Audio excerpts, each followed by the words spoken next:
Hi guys, Robert McCauley here doing a review on the Saber Gladius and Epoch. My brother and I have had these for a couple of weeks now. My brother owns the Gladius and I own the Epoch. Wanted to give ourselves some time to sort of look over the Sabers and consider all aspects of the craftsmanship and I guess match our expectations to what we actually received. Both of us are extremely happy with what we've received from Saber. The craftsmanship compared to what we've seen, albeit a minimal exposure to other sabersmiths, is fantastic. The only thing I will say, and it's the only critique I probably have on mine, is that the Epoch itself has some crazy sharp edges. However, having said that, Phil has already assured me, Phil from Saberforge and a few of the other guys, some of the other Saber techs have assured me they're going to get a tool to fix those sharp edges, so the next run of Epochs won't be anywhere near as sharp.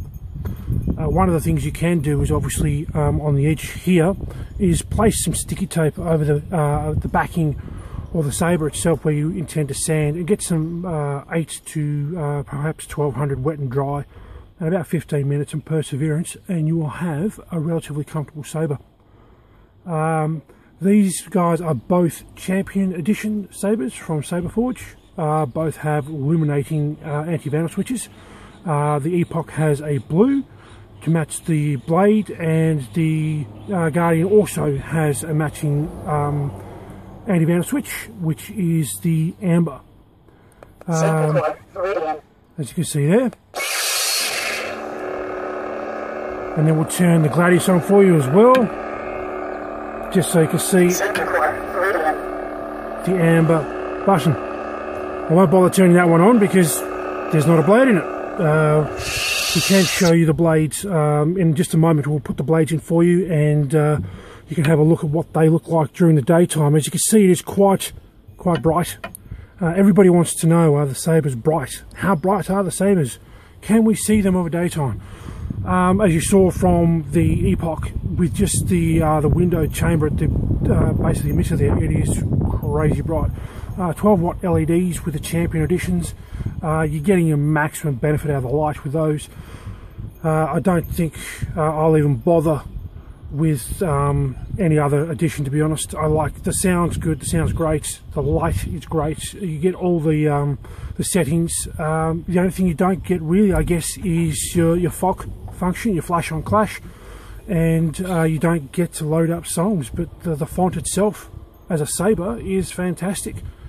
So I've obviously used my Saber quite a bit, and you can see there are some scratches and blemishes. I wear a stainless steel engagement ring, which obviously scratches the buggery out of the Saber, but it's been used, it's loved. I expect to drop this at some point and perhaps take a dent out of it, so I'm not too bothered by that. Some of the scratches here, I don't know if the camera can pick it up, but you could just see here there's a slight bit of buffing. That's where I tried to sand down again the edge from where it was a little bit sharp.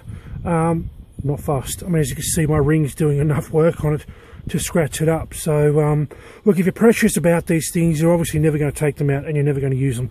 So, you know, don't worry about it. These things are aluminium. They're not stainless steel. They're going to scratch and dent up. With the Gladius, we have obviously the arena weathering. It's now, I believe, referred to as the grey weathering, and this fantastic bronze vinyl ray skin. I mean, this really sets it off. It matches the CoverTech wheel and the kill switch fantastically. I mean, the whole bronze feel works so well with the arena weathering. And as you can see, this has been used quite a bit as well, somewhat loosening up in the grip, but that's to be expected. I mean, you can't expect this sort of thing to last with the amount of abuse that, I mean, we've given it the last 2 weeks. You can see it's Saberforge's classic blade plug. I'll just quickly turn this one on for you.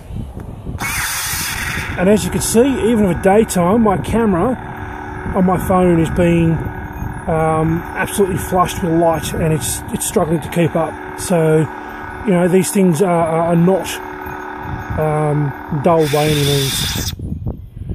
So what else can I say about them? There's not a heck of a lot, really. I mean, dueling with them is absolutely fantastic.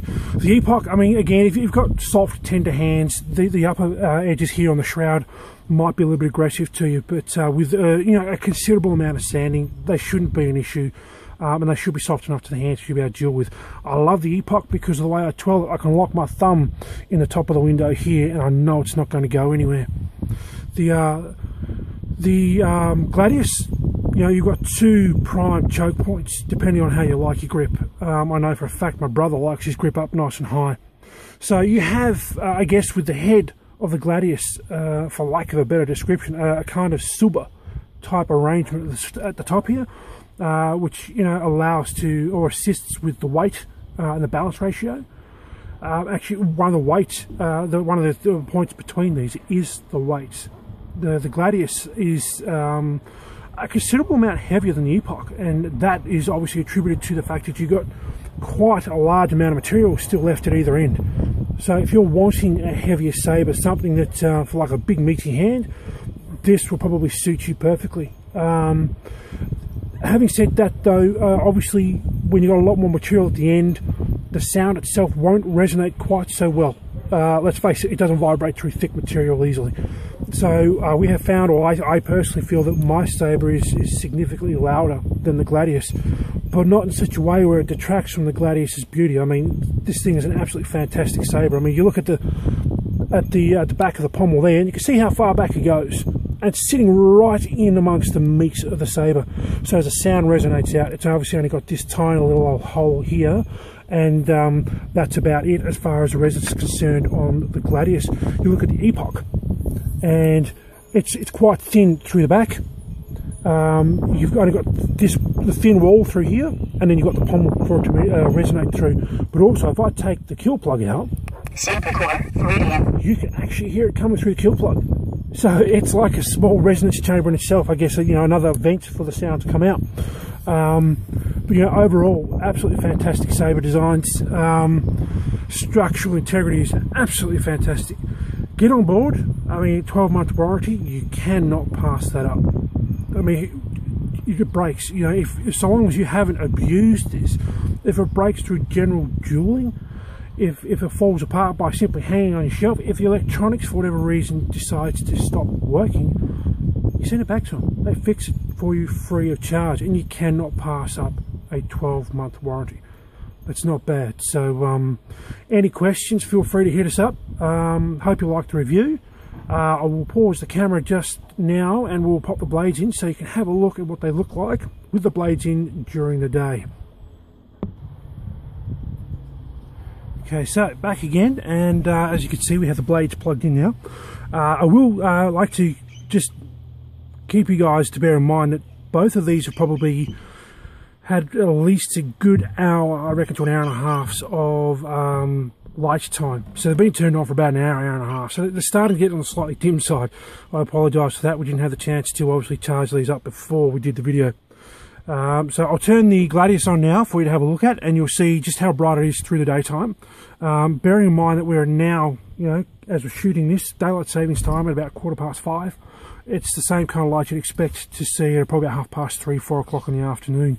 You know, it's daytime with a very low battery. So this is what you can expect from the Gladius. As you can see, you start to lose some of the light towards the, we're now in the centre of the blade here, coming out towards the end, and you can see that obviously the tip is fully illuminated. But you can still see the light transferring through the blade, and you can still just make out the flicker on the camera.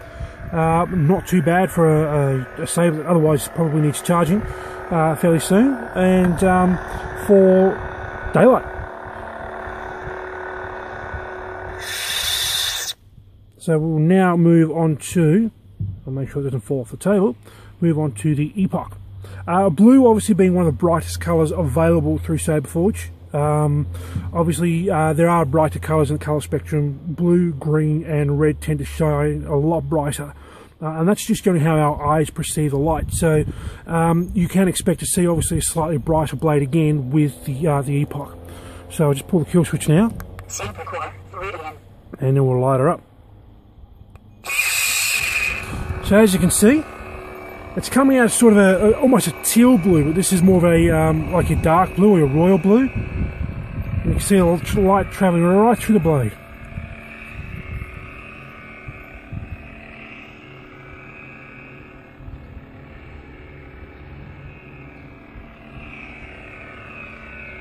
Obviously it's going to be brighter at the source of the light. The window itself shows you just how bright it is. And let's face it, I mean, who generally turns theirs on outside during the day for light? You turn it on for sound during the daytime outside, not so much for the light. We all know, look, if you're a Saber fan, you know that lightsabers aren't quite so bright during the daytime, particularly when you're outside. You don't care, you want the sound. I mean, it's fun making your own buzzing sounds when you're swinging a lightsaber, but it's even better when it does it itself. So, thanks for looking, guys. This is Saber Forge's Champion Edition 12 watt Epoch and Gladius. Check out their site, saberforge.com. You can find them on Facebook. Any other questions, check out the Custom Sabers page. And see you guys around.